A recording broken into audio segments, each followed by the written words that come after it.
اعوذ باللہ من الشیطان الرجیم، بسم اللہ الرحمن الرحیم۔ معزز ناظرین سامعین، السلام علیکم۔ ایک بھائی نے کمنٹ کیا تھا کہ آپ عضلاتی اعصابی تحریک کا مکمل طریقہ علاج بتائیں۔ میں اس کا طریقہ علاج بھی بتاؤں گا، اور اس کے ساتھ ایک قانون کی باتیں ہیں، ایک دو باتیں وہ بھی میں آپ کو سمجھا دیتا ہوں۔ دیکھیے، ایک ہوتی ہے کیمیائی تحریک اور ایک ہوتی ہے مشینی تحریک۔ مشینی تحریک میں جو بھی اس میں ریس جو رطوبت پیدا کرتا ہے وہ ساتھ ساتھ خارج ہوتی رہتی ہے، اور جو کیمیائی تحریک ہوتی ہے اس میں جو خلط پیدا ہوتی ہے وہ جسم میں جمع ہوتی رہتی ہے، وہ خارج نہیں ہوتی۔ اچھا، اب بات یہ رہی کہ کیمیائی تحریک اور مشینی تحریک کا ہمیں علم کیسے ہوگا، تو اس کے لیے یہ بات یاد رکھنے والی ہے کہ آپ پہلے یہ دیکھیں، دماغ اعصابی تحریک ہے، دل عضلاتی تحریک ہے، جگر غدی تحریک ہے۔ اگر ہم سیدھا یعنی اوپر سے نیچے دل کی طرف جائیں گے، اعصابی عضلاتی کہیں گے تو یہ مشینی تحریک ہوگی، اور جب دل سے اوپر کی طرف الٹ چلیں گے تو یہ عضلاتی اعصابی ہوگی اور یہ کیمیائی تحریک ہوگی۔ اسی طرح سے جب ہم عضلات سے غدد کی طرف جائیں گے اور عضلاتی غدی کہیں گے تو یہ مشینی تحریک ہوگی، لیکن جب غدی عضلاتی کہیں گے تو وہ یہ کیمیائی تحریک ہوگی۔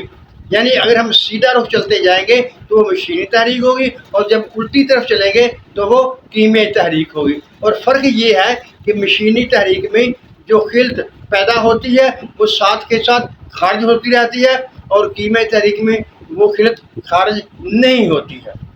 اب بات کرتے ہیں عضلاتی اعصابی کی۔ عضلاتی اعصابی ہے یعنی ہم نے الٹا چلنا ہے، عضلات سے اعصاب کی طرف جانا ہے۔ اس کا مطلب یہ ہوا کہ عضلاتی اعصابی کیمیائی تحریک ہے۔ اب کیمیائی تحریک ہونے پر کون سی خلط جمع ہوگی جسم میں؟ کیونکہ عضلاتی اعصابی ہے لہذا عضلات وہ خلط پیدا کریں گے سودا، جو کہ جسم میں جمع ہوگی۔ سودا کی ایسی خلط ہے کہ جو کہ تیزابیت اور خشکی کا مرکب ہے، اس کے اثرات تیزابیت اور خشکی سے ظاہر ہوتے ہیں۔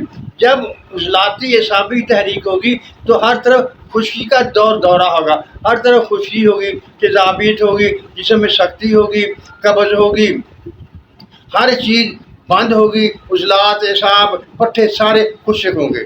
یہ عضلاتی اعصابی ہوگی۔ اب قانون مفت اعضاء کے تحت یعنی صابر صاحب کے قانون کے مطابق جب ہم اس کا خشکی کا علاج کریں گے، عضلاتی اعصابی کا علاج کریں گے تو کس سے کریں گے؟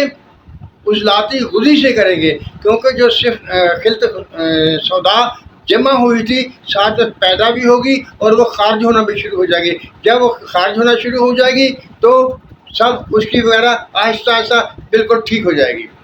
بات سمجھ میں آئی ہوگی شاید، یا رپیٹ کر دوں؟ میرا خیال ہے رپیٹ کرنے کی ضرورت نہیں ہے۔ کیمیائی تحریک، عضلاتی تحریک، اگر سیدھا چلیں گے تو مشینی تحریک ہوگی، اگر الٹا چلیں گے تو کیمیائی تحریک ہوگی۔ کیمیائی تحریک میں خلط جو پیدا ہوتی ہے وہ خارج نہیں ہوتی، اور مشینی تحریک میں جو خلط پیدا ہوتی ہے وہ ساتھ ساتھ خارج بھی ہوتی رہتی ہے۔ اب میرا خیال ہے کہ بات بالکل واضح ہوگی۔ اب میں وہ چیزیں آپ کے سامنے رکھوں جو کہ عضلاتی اعصابی تحریک میں آپ استعمال کر سکتے ہیں۔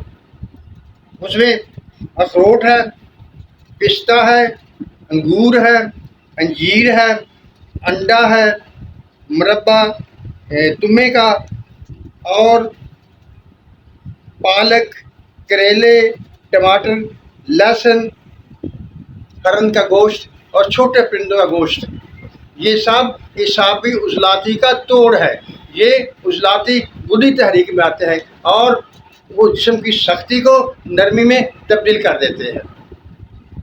اب چاہیے کہ میں ایک ایسا نسخہ آپ کے سامنے رکھ دوں کہ جو آپ اگر استعمال کریں گے تو عضلاتی اعصابی تحریک کی تمام امراض۔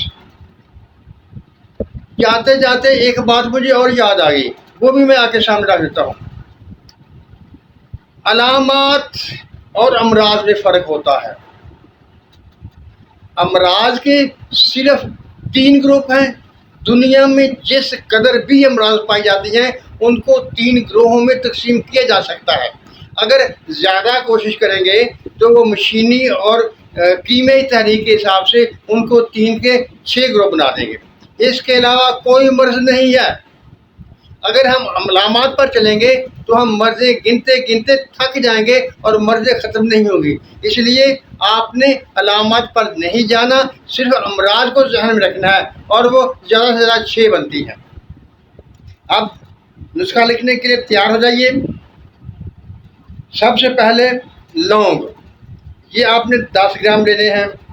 دار چینی وہ بھی آپ نے 10 گرام لینی ہے. جلوتری وہ بھی 10 گرام. اور مصبر وہ 30 گرام لینا ہے. مصبر 30 گرام. اور تارا میرا وہ آپ نے 50 گرام لینا ہے.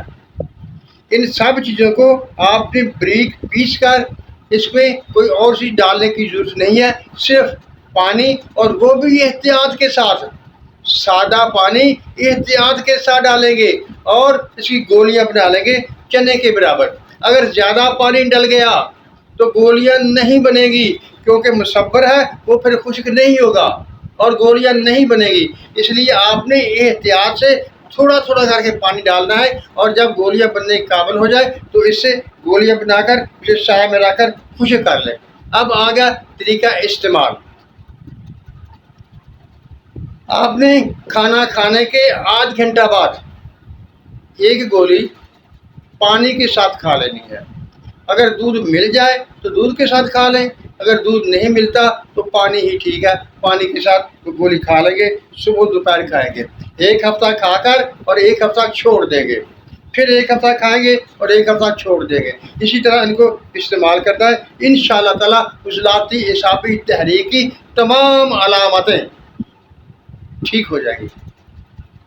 اور اپنی دعاؤں میں مجھے یاد رکھیے. اللہ تعالیٰ ہم سب کا حامی ناصر ہو. سچ بولنے، سچ سننے اور سچ پر قائم رہنے کی توفیق عطا فرمائے. آمین. اللہ حافظ.